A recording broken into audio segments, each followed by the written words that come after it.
Olá, estamos aqui mais uma vez para estar falando a respeito do que estudaremos no domingo, na nossa lição, na nossa revista, na nossa escolinha dominical. Que Deus venha estar nos abençoando no decorrer dessa aula.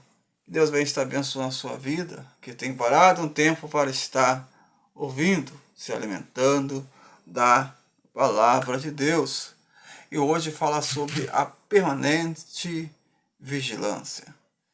O chamado à santidade e à preparação. O texto, base, referência aqui em Apocalipse capítulo 2, do versículo 1 ao versículo 5, vamos percorrer. Falamos um pouquinho da igreja de Éfeso e da igreja de Laodiceia. Então veremos que desde os tempos apostólicos, algumas igrejas locais já mostravam sinais de esfriamento espiritual e relaxamento no cuidado com a vida espiritual. E essa realidade continuou nos primeiros séculos, resultou do surgimento de diferentes movimentos e busca de renovação no seio da igreja. Então, nesta lição, vamos extrair algumas lições desse movimento, compreender a relevância do autoexame, da vigilância e da oração. Então, nesta lição, nós vamos falar um pouquinho da igreja ali dos primeiros séculos, da igreja ali que João trouxe ali de Éfeso e a igreja de Laodiceia, procurando trazer para o contexto atual o que podemos aprender com essas lições. Então nós falamos aqui que desde os tempos apostólicos, aquelas igrejas já demonstravam sinais de esfriamento espiritual, de relaxamento com cuidado com a vida espiritual, e surgiu, com isso resultou no surgimento de movimentos de busca de renovação no seio da igreja. E aí nós vamos procurar desenvolver estes assuntos, compreendendo a relevância e a importância do autoexame, está em permanente vigilância, em permanente oração. Então vemos que a nossa lição ela divide em 3 pontos aqui. E o primeiro ponto fala que João estava ali preso na ilha de Patmos e o Senhor deu a revelação. Ele escreveu as 7 igrejas da Ásia. Então nós vemos que aqui a nossa lição ela destaca apenas 2, a igreja de Éfeso, que ela é enaltecida por seu trabalho e sua paciência, refutando aquele que dizia o apóstolo, mas na verdade era um mentiroso. Esse era os pontos positivos. Porém, entretanto, tornou uma igreja fria, indo na contramão dos ensinamentos apostólicos, que fala: tenho porém contra ti que deixaste o teu primeiro amor. Então nós vemos que ela tinha alguns pontos positivos, ela tinha algumas características marcantes, tolerante contra a heresia, porém eles tinham perdido o primeiro amor. Então essa eram as características da igreja de Éfeso. Então vemos que o herdeiro deixou o primeiro amor. Às vezes, um crente recém-convertido, ele está com aquele entusiasmo, porém com o passar do tempo, ele começa a ser apenas, podemos dizer assim, um religioso, deixa a sua prática de oração, deixa aquele fervor de estar na casa do Senhor. Então a palavra de Deus, ela nos exorta a estar fazendo a obra do Senhor com amor, com dedicação. Então vemos que o Senhor ali, através da carta João, aqui em Apocalipse, com aquela revelação que ele teve da igreja ali, ele fala que eles tiveram suas características, que eles combateram ali as heresias, porém deixaram o primeiro amor. Já a igreja de Laodiceia, ela não foi enaltecida em nada, mas amostrada por ser morna, apática e não perceber o estado miserável em que se encontrava. Então vemos que, por falta de compromisso com as coisas de Deus, os crentes de Laodiceia foram exortados a ser zeloso e arrepender-se. Nós vemos que o Senhor, ele estava batendo a porta. Em Apocalipse 3:20 fala que o Senhor estava ali dando uma oportunidade para ele mudar o estado que eles estavam. Então nós vemos aqui mostrando os dois estados dessa igreja. Essa igreja aqui, no caso de Éfeso, tinha suas características positivas, porém tinha perdido o primeiro amor. E a igreja de Laodiceia, ali nós vemos que era uma igreja apática, o seu estado espiritual era miserável. Eles estavam em cima do muro, numa posição neutra, em relação a Deus, em relação a todas as coisas, né? As coisas podiam acontecer, a água podia subir, podia descer, para eles era a mesma coisa, mas o Senhor, mesmo assim, estava dando oportunidade para eles se arrependessem. Então vemos aqui a necessidade da permanente vigilância.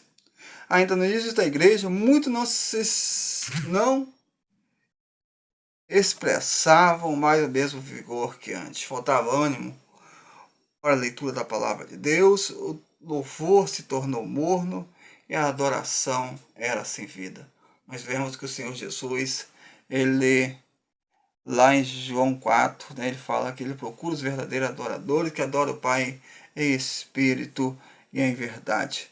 E aqui nós vemos que fala quando a indiferença e a sonolência tomam conta da caminhada cristã, pode ser um sinal de esfriamento espiritual, um estado que deve ser revestido com urgência para evitar que esfriemos na fé, como aconteceu com a igreja de Éfeso e com a igreja de Laodiceia, né?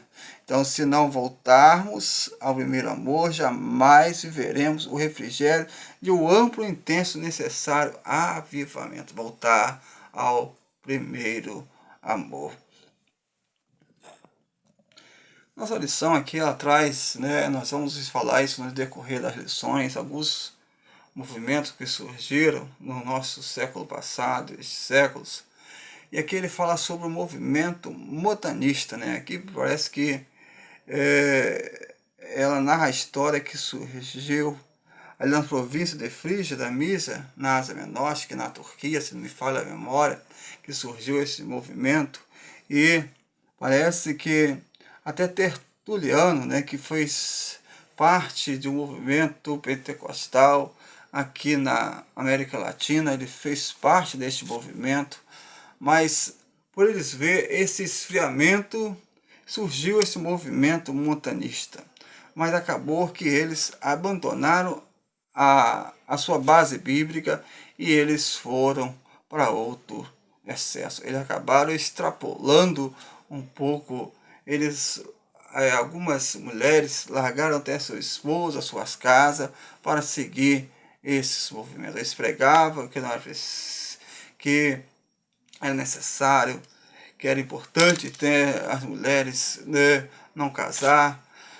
Então nós vemos que houve ali um excesso, eles se afastaram da palavra de Deus. E ali estava tendo um esfriamento, mas eles acabaram tendo excesso na questão do legalismo. Então nós vemos que esse movimento montanista houve muitos excessos. Mas aqui nós vamos fechar aqui para o vídeo não ficar extenso. É importante que nós tenhamos em mente as lições e alertas dos primeiros séculos, né? A partir dos relatos bíblicos e históricos, é possível extrair lições e alerta para a jornada cristã vitoriosa, seguindo sempre no poder do Espírito Santo e no direcionamento da palavra de Deus. Então nós vemos que quando nós lidamos com exageros equívocos, é preciso prudência para lidar com os exageros equívocos que venham surgir na igreja. Para isso é bom refletir sobre como Paulo lidou com essas questões. Nós vemos que houve ali a descida o dia de Pentecoste, né, como está em Atos 2, logo ali nos primeiros anos da igreja, já havia, né, um excesso, e nós vemos a igreja de Corinto, Paulo trazendo a primeira carta ali, trazendo vários ensinamentos, como nós vemos em 1 Coríntios capítulo 12, que Paulo ele fala ali a questões dos dons de língua, né? Ou a questão de outros dons, como deveria ser feito isso na igreja. Então nós vemos que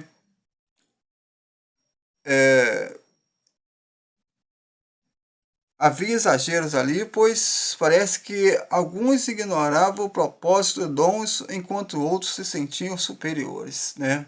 Alguns eles não queriam os dons e outros se achavam superiores. Alguns achavam que não importavam e outros achavam que eram superiores porque tinham alguns dons, né? Então, o apóstolo Paulo escreveu sobre a necessidade da unidade do corpo de Cristo, a responsabilidade de cada membro, o propósito dos dons e a necessidade da ordem, decência e o caminho ainda mais excelente. E Paulo termina falando sobre a excelência do amor. Ele continua falando, 1 Coríntios 12, versículo 14 diante, e ele fala novamente no capítulo 13 de 1 Coríntios, a carta aos Coríntios. Paulo ele fala no capítulo 13 sobre a excelência do amor, que é mais importante, né? Então nós vemos que é preciso, nós devemos ter um contínuo autoexame, que como ocorreu com Israel no período do Antigo Testamento, não é suficiente manter atividades religiosas. O estado espiritual do povo é indiferente, caracterizado por um formalismo vazio e uma conduta incoerente com o padrão bíblico. É preciso ter a nossa atividade religiosa mais coerente com o que está escrito na Bíblia. Nós temos nossas experiências, nós temos nossos avivamentos do passado, mas devemos cultivar uma constante oração, constante vigilância e autoexame. Deve ser feito com a ajuda do Espírito Santo, à luz da palavra de Deus, pois não somos suficientes para fazer e de discernir o nosso real estado espiritual apenas com conhecimentos e sentimentos humanos. Então esses autoexames têm que ser de acordo com o Espírito Santo de Deus, à luz da palavra de Deus.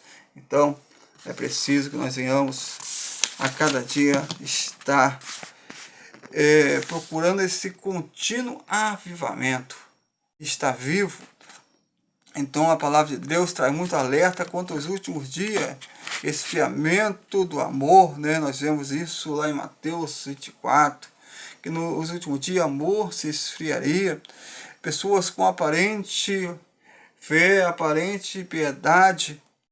Então nós vemos que Paulo ele fala lá em Tessalonicenses 15, 16 ao 23, ele fala em tudo da graça, não extingais, não apaguei o Espírito de Deus, e sejais irrepreensíveis, corpo e alma, irrepreensíveis até a volta de Jesus Cristo.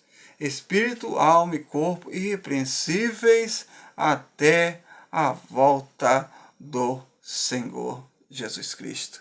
Então, o movimento pentecostal no início do século XX sempre é um movimento buscando contínua renovação para não deixar o primeiro amor, manter-se vigilante contra a doutrina bíblica,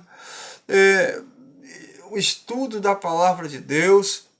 É preciso manter-se dependente da ação do Espírito Santo, consciente de que a igreja, que é peregrina forasteira neste mundo, é enviada ao mundo como testemunho de Jesus até que ele venha. Isso nós só podemos fazer com a luz da palavra de Deus e com a ajuda do Espírito Santo. Que nós venhamos estar firmes e constantes, que nós venhamos estar a cada dia, né, como Paulo ele falou lá em Tessalonicense, corpo, alma e espírito irrepreensíveis até a volta do Senhor Jesus Cristo. Deus vem estar abençoando a sua vida, Deus vem estar abençoando a sua família, que você venha fazer um propósito neste ano de estar vivendo a palavra de Deus, né, procurando mastigar, se alimentar da palavra de Deus e procurar colocar em prática aquilo que você está lendo, aquilo que você está estudando, não apenas como teoria, mas você viver a palavra de Deus. Que Deus venha estar abençoando a sua vida, a sua família, em nome de Jesus. Amém.